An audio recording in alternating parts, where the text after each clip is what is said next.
Okay, we've got a critical update from the European Union Aviation Safety Agency, or EASA. They've issued a proposed Airworthiness Directive, PAD 25-166, and this one's aimed squarely at the Airbus A330-743L. We're talking about a potential structural issue, something with pretty significant safety implications. So, let's break down what you need to know to stay compliant. All right, let's jump right in. Here's a quick look at what we're going to cover. We'll start with an overview of the mandate, then really dig into the root cause and the risks involved. We'll get specific about which aircraft are affected, the technical actions you need to take, and what it all means for management. Then we'll wrap up with the next steps and resources. So first up, let's get a really clear picture of what this directive is all about and why it's so important. When EASA uses language this direct, you really have to pay attention. They're saying this could affect the structural integrity of the plane. That's not just some routine maintenance note, it's a top-level safety concern that gets to the very heart of the aircraft's airworthiness. So, what kicked all this off? Let's take a closer look at the actual findings that prompted EASA to issue this mandate in the first place.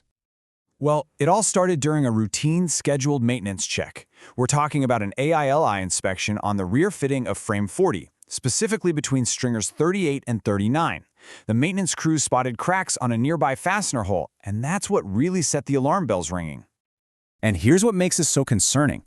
The technicians tried a standard fix. They reamed the hole out to its second oversize limit, but the crack was still there. It just wouldn't go away. And this wasn't a one-off thing. They started doing sampling inspections on other aircraft and sure enough found similar cracks. That's when they knew they had a potential fleet-wide problem on their hands. Okay, so this leads to the big question for all you operators out there. Is my aircraft affected? This next part will give you the exact definitions you need to figure that out. The scope here is crystal clear. If you operate an Airbus A330-743L, this directive applies to you. It doesn't matter what the serial number is, all of them are included.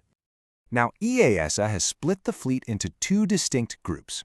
Group 1 is for any aircraft that's already had a repair done in that specific frame 40 area, either the left or right side, before this AD officially goes into effect. And Group 2? Well, that's pretty simple. It's everybody else. If your A330-743L has not had that prior repair done, you're in Group 2. And this distinction is absolutely crucial, because what you have to do next is very different for each group. And you can see right here how much those paths diverge. For Group 1, it's a one-time deal. Contact Airbus for instructions on how to handle that existing repair. But for Group 2, it's a whole different ballgame. You're looking at an initial inspection followed by repetitive, ongoing checks. And that, of course, has much bigger implications for your long-term planning. All right, let's get into the real nitty-gritty of this directive, the specific technical actions required from your CAM and maintenance teams. So the deadlines here are very specific. For both groups, you've got to take initial action before the aircraft hits 17,600 flight cycles or 28,180 flight hours, whichever comes first. For Group 2, that means getting that first special detailed inspection done. And here's the key part. For Group 2, those inspections have to be repeated at intervals of no more than 4,100 flight cycles or 6,570 flight hours. For the maintenance crews working on those Group 2 planes, the whole process is detailed in Service Bulletin A330-57-3116. Basically, you'll remove the fasteners at hole H25 on both sides of frame 40, do the special detailed inspection, and, this is critical, if you find a crack, it has to be corrected before the next flight. And don't forget, this whole cycle just repeats. Okay, let's pull back from the technical side for a minute and talk about what this means for the bigger picture, for management, for planning, and for your overall operations. Now, the directive doesn't give specific dollar amounts, but the operational impacts are pretty clear. You're going to have to plan for aircraft downtime. You'll need to budget for the cost of these inspections and any potential repairs. And you'll have to dedicate planning resources to manage these recurring checks for all your Group 2 aircraft. Okay, if you take away only one thing from this for your long-term planning, let it be this. This is so important to get right. For Group 2 aircraft, doing a repair is not the end of the story. It's a corrective action, sure, but it is not a terminating action. You have to continue the repetitive inspection cycle. This is a huge deal for your maintenance program and, of course, for your budget forecasting.